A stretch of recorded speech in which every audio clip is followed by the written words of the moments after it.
Hello everybody, and welcome back. This is week 3, I believe? Yes, probably. Sorry I'm a bit late. The Twitch Studio beta had to update for a bit, and that took a minute, so sorry. We are now good to go, and we can resume our reading of Children of the Nameless with Chapter 8, Takenda. Takenda stumbled back as Crunchnar roared and slammed the door shut. The tall, thick oak portal rattled as Crunchnar, with Eledris' help, rammed the bar into place.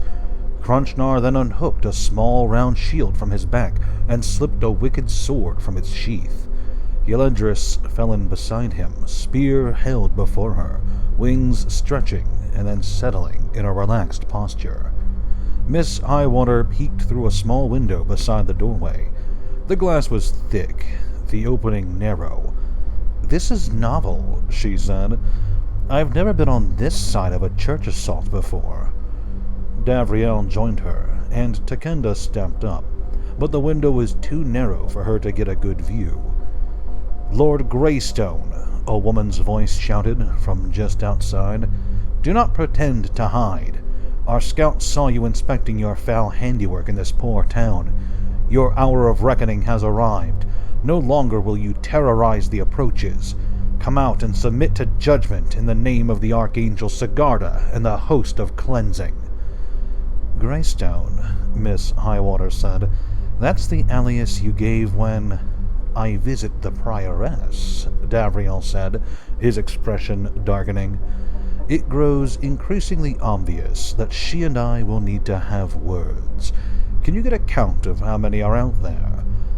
"There are at least a dozen," Miss Highwater said. "We shouldn't have trouble fighting them unless they've brought some heavy magics." "Fighting them?" Takenda said, stretching on her toes, trying to look over Miss Highwater's shoulder to see out. "There's no need to fight. Just let me talk to them. Once I explain that you didn't attack my village, they'll probably want to help us save the people." Davriel and Miss Highwater shared a look. "She's sweet," Miss Highwater said. "It will be fun watching her get disillusioned." Takenda blushed. "I'm not naive, but those are good people out there. Heroes. Surely we can talk to them." "There is no such thing as good people," Davriel said. "Just incentives and responses." A bright red light flashed through the window. "Ah, they've brought a pyromancer. That might prove convenient. Also, take cover." He turned and ran for the nearby pews, leaping over them with shocking spryness. Miss Highwater followed, and Takenda gaped for a moment, then ran. The door exploded. The shockwave slammed Takenda against a wooden pew. A spray of burning splinters fluttered through the room, trailing smoke. Crunchnar bore it without flinching, his shield blocking some of the debris. Soldiers bearing the new church symbol, in the shape of a heron's head, flooded the room. They wore stark white tabards, bound at the waist with thick buckles. Crunchnar and Eledris engaged them immediately, and though outnumbered, the demons loomed over the smaller humans. Davriel dusted some splinters from his clothing, then settled into a chair beside the fountain, one with a view of the fight, and put his feet up. Takenda scrambled over to him, her ears ringing from the explosion. "Aren't you going to do something? Can't you freeze them like you did me?" Next page. "That spell has faded," he said. "I'll need to steal something new before I can intervene in this." A thump sounded outside as the other flying demon, Gutmorn, landed and attacked the soldiers from behind, causing those nearest the door to turn around, shouting. Most of the soldiers were outfitted in similar uniforms, though their leader was obviously that woman with the long black hair and the silver lining to her coat. She edged to the side of the demons, holding a long sword, watching for an opening. Beside her, a man in leathers carried a large canister on his back, glowing with a deep red light. Takenda had never seen anything like it before, but tubes extended from it along his arms, down to his hands. The pyromancer? I have to do something to stop this, Takenda thought as Crunchnar swept a soldier aside with his shield, then hacked at another one, killing the poor woman. The demon took a spear to the side, however, and cried out in agony. "Stop!" Takenda shouted, though her voice was lost in the ruckus. "Stop! Let me explain!" The woman with the long hair glanced at her, then pointed. "Deal with his thrall." A soldier dashed toward Takenda. She backed up a few steps, anxious. "Listen to me," she said. "Lord Davriel didn't do this. We're trying to find out what happened." The soldier swiped his sword at Takenda, who scrambled away, climbing back over a pew. "Please," she said, "just listen." The man rounded the pews. Nearby, a body went rolling past, thrown by one of the demons. The entire church building was a cacophony of grunting demons, shouting men and ringing metal. They fought without taking note of the bodies of the villagers on the floor, other than to stumble over them occasionally. It was madness. Yes, welcome to a brawl. The soldier lunged for Takenda again, but she stayed among the pews, quicker than he was. He stopped in the aisle, then held his hand to the side, light gathering there. Takenda froze, worried. Magic? The man suddenly screamed, the light in his hand vanishing. He fell to his knees, holding his head in agony. "Ah," Davriel said. "Curious." Takenda glanced at him, noting the red smoke fading from his eyes. She glanced back at the soldier. Davriel had stolen a spell or talent from the man's mind? She backed away, stopping near Davriel's seat. "What did you get?" Miss Highwater was asking. "A summoning charm," he said. "Not terribly powerful, but flexible. It brings the most recently touched weapon to hand. I suspect the soldier was summoning a crossbow to deal with Miss Varlazen." Another round of shouts came from the soldiers, who backed away as Eladris took to the air, sweeping about with her spear. 3 men with crossbows, however, launched a row of bolts with strange chains on them, meant to damage wings. That dropped Eladris back to the ground, where men came at her long goat-like legs with axes. Davriel narrowed his eyes, then pointed at one of the men, who stumbled and screamed, holding his head. Gutmorn pushed into the room and speared the man through the neck. Takenda turned aside, wincing. "We shouldn't have to do this," she said. "They're on our side." "They've seen demons, child," Davriel said. "They won't talk or listen now." "They're good people." As he started to respond, she cut him off. "There is such a thing. I've known many a good and humble person." "Products of social conditioning and moral incentives," Davriel said absently. He pointed again, and another man screamed. "Anything good?" Miss Highwater asked. "No," Davriel said. "The minds of these are about as useful as bent spoons." Davriel eyed the man with the fire machinery, then pointed directly at him. Nothing seemed to happen, though, and Davriel grunted. "What?" Miss Highwater asked. "He's got wards upon his mind," Davriel said, frowning. "Ones that seem specifically intended to block me." Crunchnar roared as he took a hit to the back, and dark blood poured down his leather armor. Most of the soldiers still fought in this open space at the rear of the room, between the doors and the pews, where the 3 demons fought with increasing desperation as they were surrounded. "They're being hurt," Takenda said. "The soldiers are killing them." "Yes, that's literally why I keep them around," Davriel said. He stood up and pointed once more at the man with the pyromancy gear, but again nothing seemed to happen. "Can you even steal anything from him?" Takenda asked. "He's using machinery." "He's augmented with Geist Flame, but he'll have innate power to control and maybe ignite the fire," Davriel said. My best chance will be right at the moment of ignition. Dav, Miss Highwater said. They're at the back, near the doors. Do you see that bearded man? Takenda squinted, picking out a man who had entered the church behind the fighting, then set an enormous tome on the floor before him. That one is called Gutmorn, the old man shouted, his voice carrying over the fray. The winged one with the wounded leg. He is a demon of the Devric depths, feaster upon souls, tormentor of the seven princes. They brought a church diabolist, Davriel said. How cute. Hell, Miss Highwater said. Somebody kill him. Crunchnar, stab that bearded guy. But Crunchnar was flagging. Fully half of the soldiers were down, but he'd been cut up badly. The other two demons put their backs to one another, lashing out with spears, but they too were slowing, bleeding dark blood on the floor.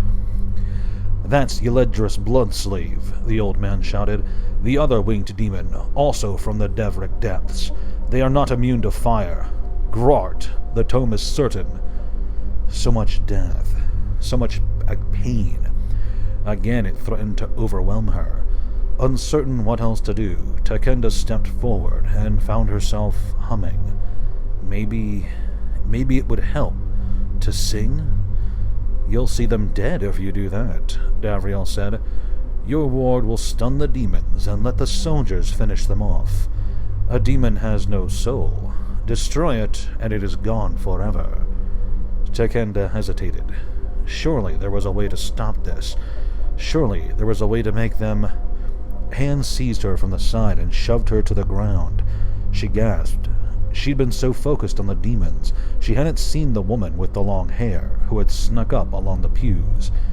Dazed, Takenda rolled over as the woman thrust her hands toward Davriel, her eyes glowing, a powerful blue and white light forming in front of her.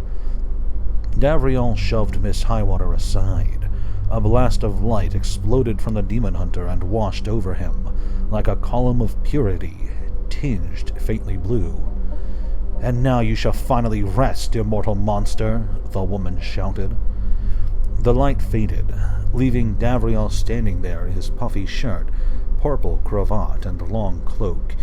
He blinked several times, his eyes wandering. Well, that was unpleasant. The woman gaped, lowering her hands. Unfortunately for you, he said, I'm quite human. There, said the old man with the book, pointing toward Miss Highwater, who'd stumbled and fallen as Davriel had shoved her out of the way. Do not ignore the demon that has a form of a comely woman. That is Voluptara, feaster of men, known as one of the most dangerous and wily demons of the Nexus Flame Expanse. Takenda blinked, sitting up. Voluptara? Oh, hell, Miss Highwater said. He found it. A roaring heat came from behind Takenda, and she turned, scrambling to her feet. The man in red, finally in the right position to not hit any of his friends, had come alight with fire. He cackled, launching a blaze from his tubed hands.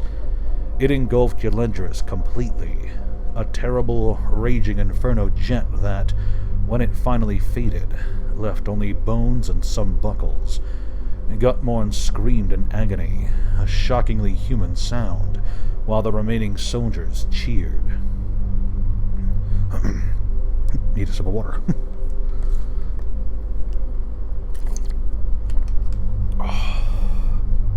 Sippy, sippy.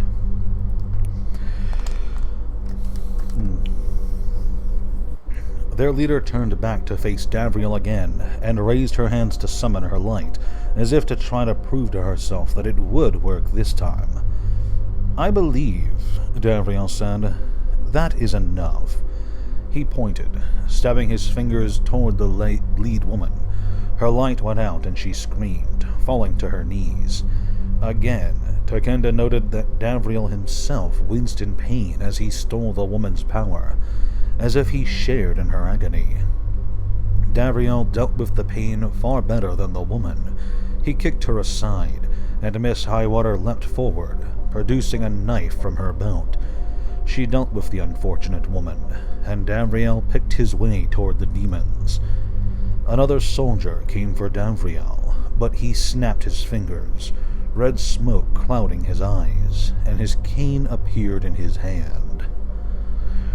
The summoning spell, Takenda thought, backing away. The one that brings him a weapon. He'd summoned the cane from where he'd left it beside the altar. With a smooth motion, Davriel whipped the sheath off, revealing a long, slender blade inside.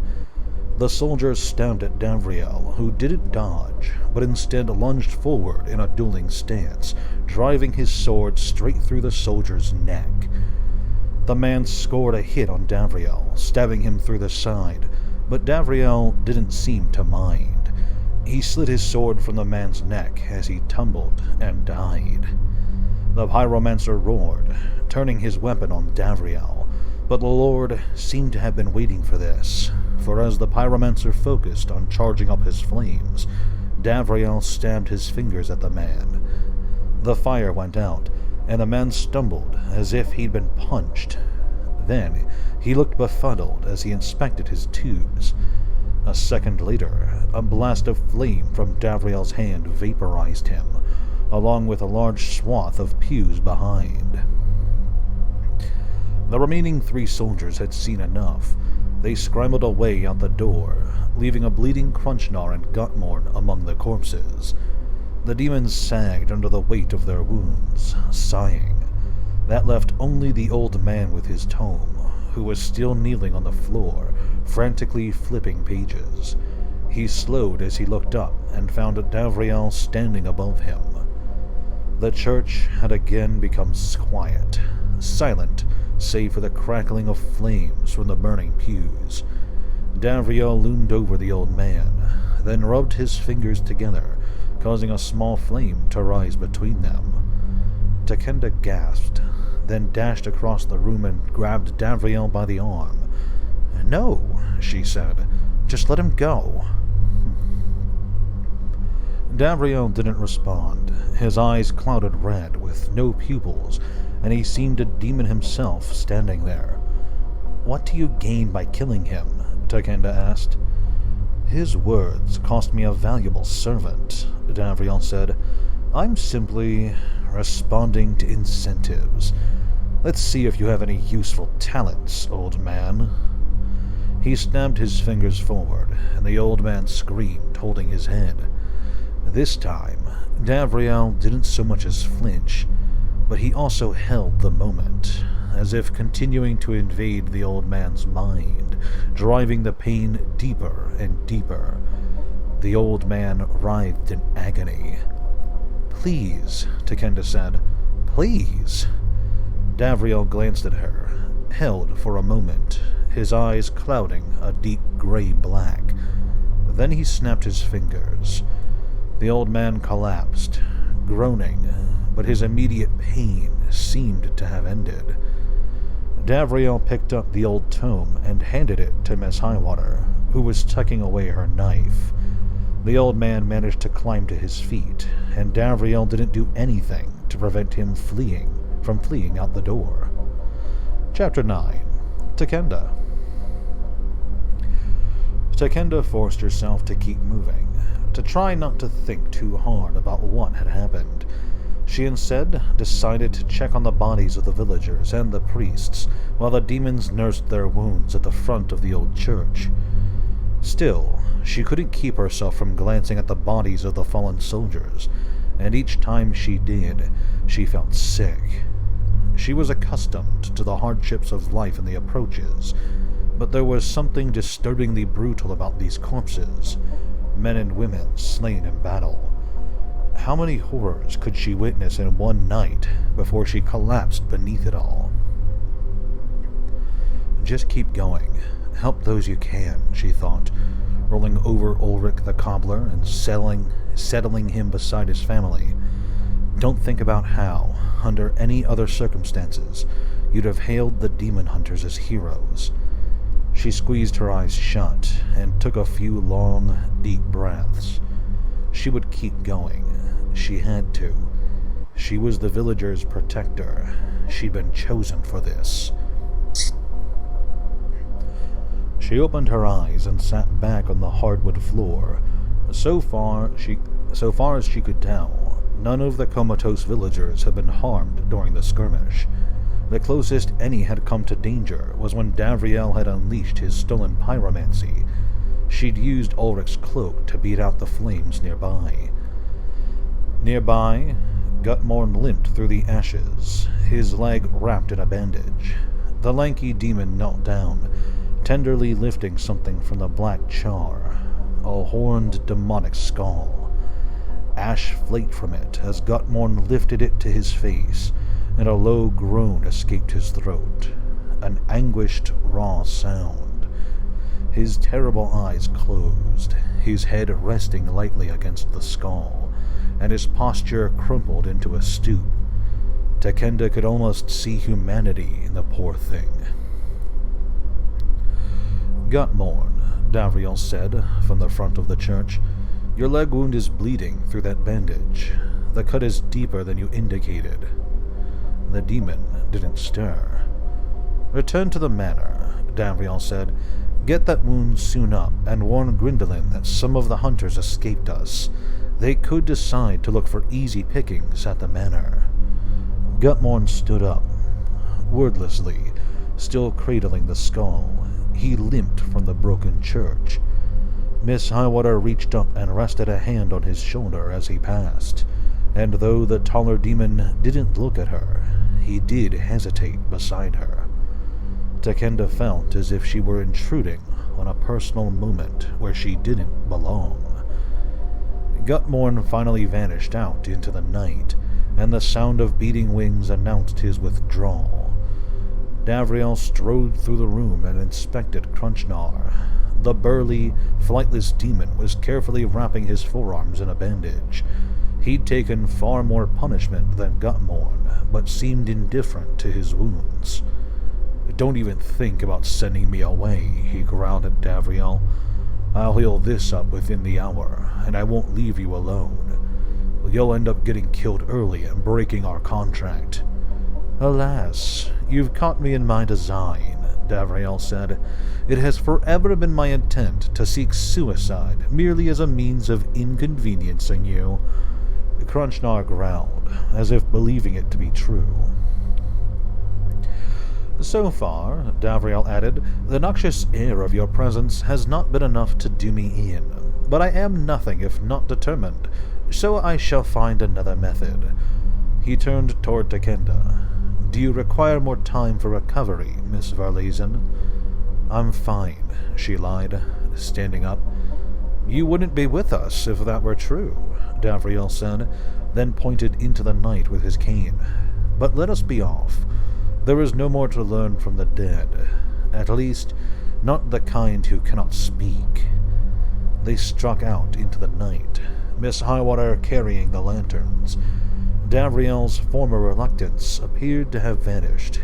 Indeed, as he led the way through the village, back toward their carriage, his gentleman's sword cane rapped the ground with a vigor that Takenda might have considered eager in someone else. "Where now?" she asked him. "Those men obviously come through the priory on their way here," Davriel said.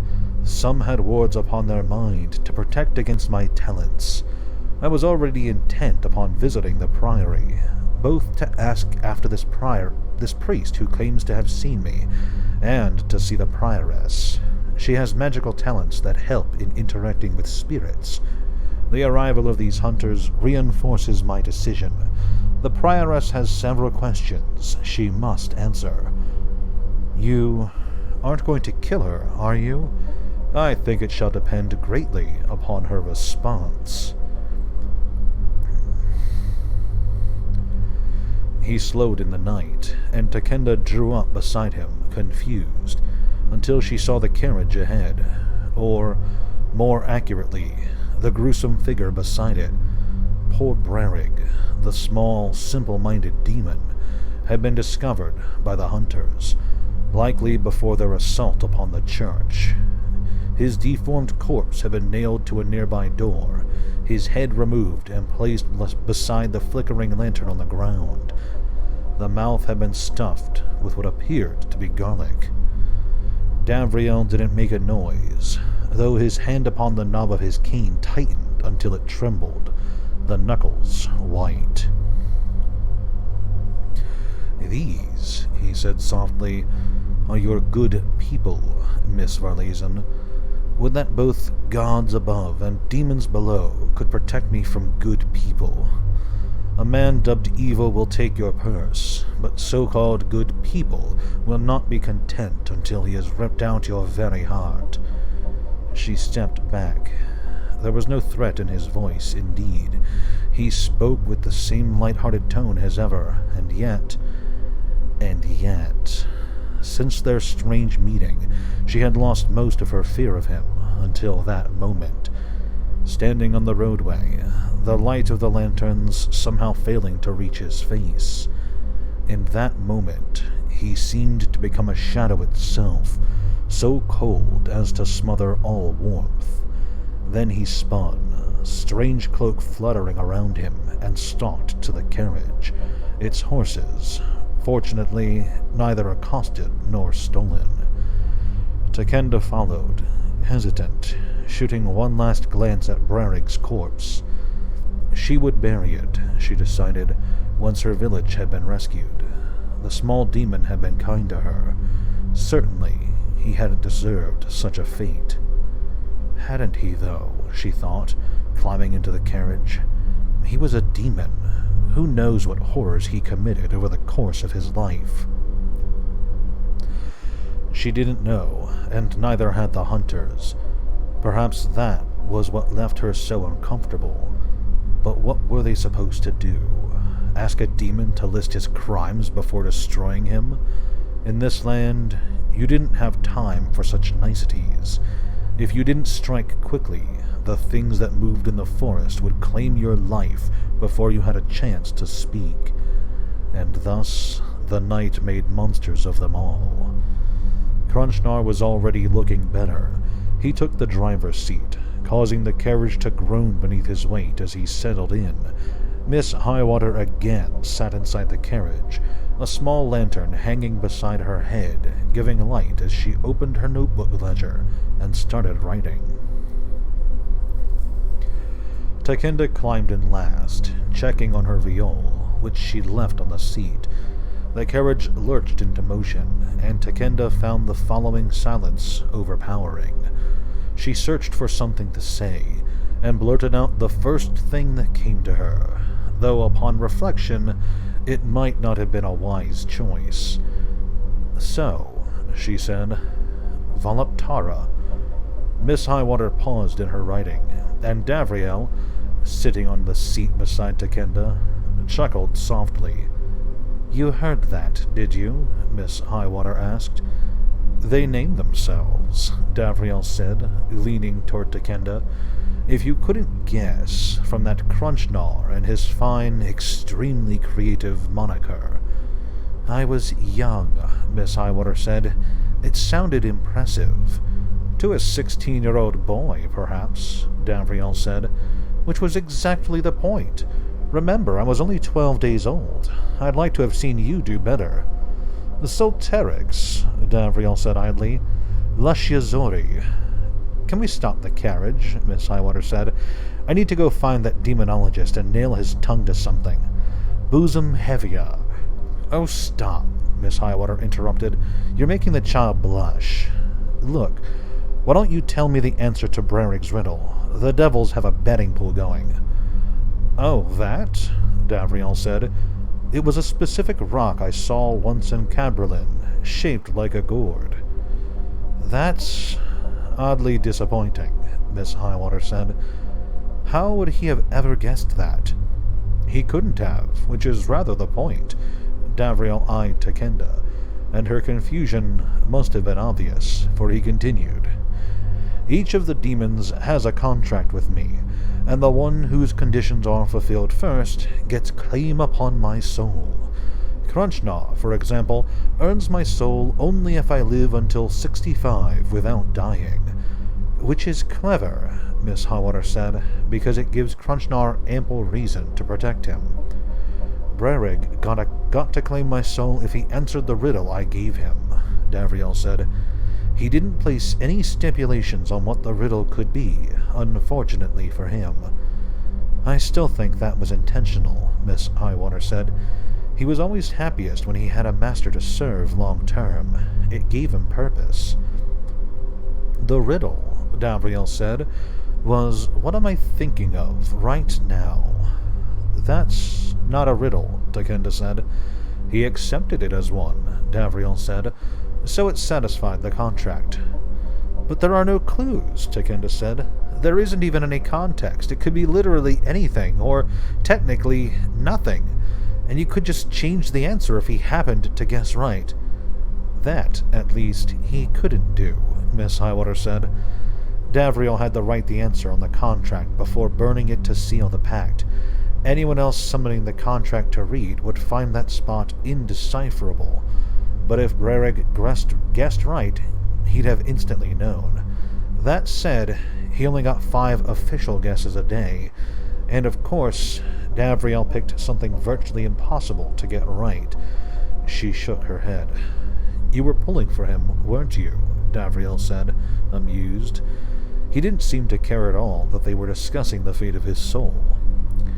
It would have been hilarious if Brarig had somehow guessed, she replied. I'd have liked to see Crunchnar's reaction.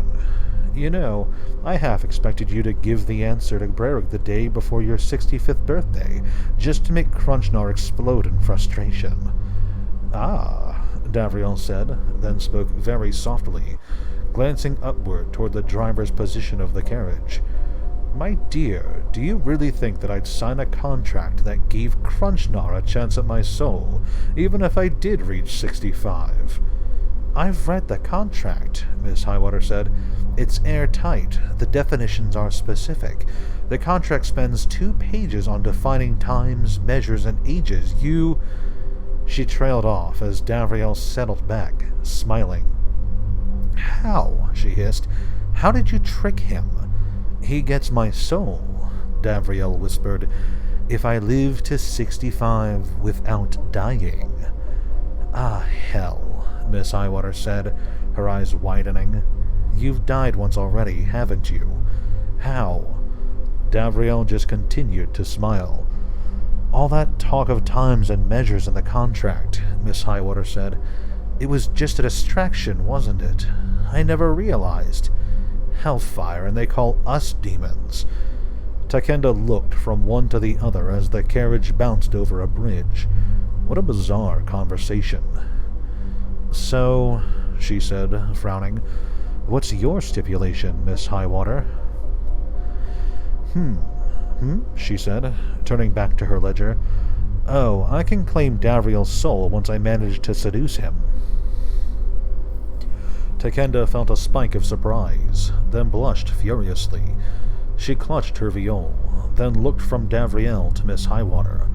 Neither seemed the least bit bothered by the idea. He's quite stubborn, Miss Highwater continued. I assumed I'd have his soul in under a day, yet here I am, 4 years later, doing his ledgers. Perhaps I just don't like women, Davriel said lightly. Please, you think I'm that oblivious? She stabbed her ledger with a particularly sharp punctuation mark, then looked up. You are something else entirely. Have you considered that perhaps you just aren't as attractive as you always assumed? Davriel said. I've claimed plenty of souls using this exact contractual stipulation, both men and women. And it was so kind of them to take pity on you, Davriel said. Really, they should be congratulated for bolstering your self-esteem by seeing the true beauty inside of you. Commendable people, every one. Miss Highwater sighed, glancing at Takenda. You see what I have to put up with? Takenda lowered her head in an attempt to hide her deep blush. Look what you've gone and done, Miss Highwater said to Davriel, scandalizing the poor thing. You, Takenda said, you really... I mean... It's not the only way I can claim souls, Miss Highwater said, but it's worked well for me in the past, and I'll admit, it's kind of expected of me at this point. I wasn't at all surprised when Davriel suggested it during the summoning and binding process. More, I was interested that a person who already had a contract on their soul would dare try to make another. Davriel is a special case, though. He's very persuasive. Infuriatingly so. But earlier, you were so embarrassed by your name. Because it's silly. It doesn't mean I'm embarrassed of who I am. She eyed Davriel. I'm just rusty, that's all. I spent years trapped in that stupid silver prison. You could have practiced your arts of seduction on the other demons, Davriel noted. Please, have you seen what most of them look like? She looked at Takenda again, who couldn't believe this conversation was still going on. Crunchnar is comparatively good-looking for a demon, child. Trust me. Some of the others have hooks for hands. Literal hooks. I've always wondered about that, Davriel said. Seems terribly impractical. Thornbrack, will you pass me that pitcher of human blood? Oh, wait, I forgot. You lack opposable thumbs. Or fingers. They let the conversation die off, finally, Miss Highwater returning to writing. A quick glance showed she was writing down what they discovered in the village. Geists created from the souls of the people returned to attack their friends and family, so they're quite far gone. Traitor likely involved, killing the priest who was protecting the church. Check to see if any bodies are missing from the village. Boggs seems likely involved. What is it, truly? Someone, likely the traitor, was at the village physically earlier today. Takenda heard footsteps. Why didn't they strike her down? Takenda determined not to break the silence with another stupid question. She instead drew up the window shade and watched the dark forest outside.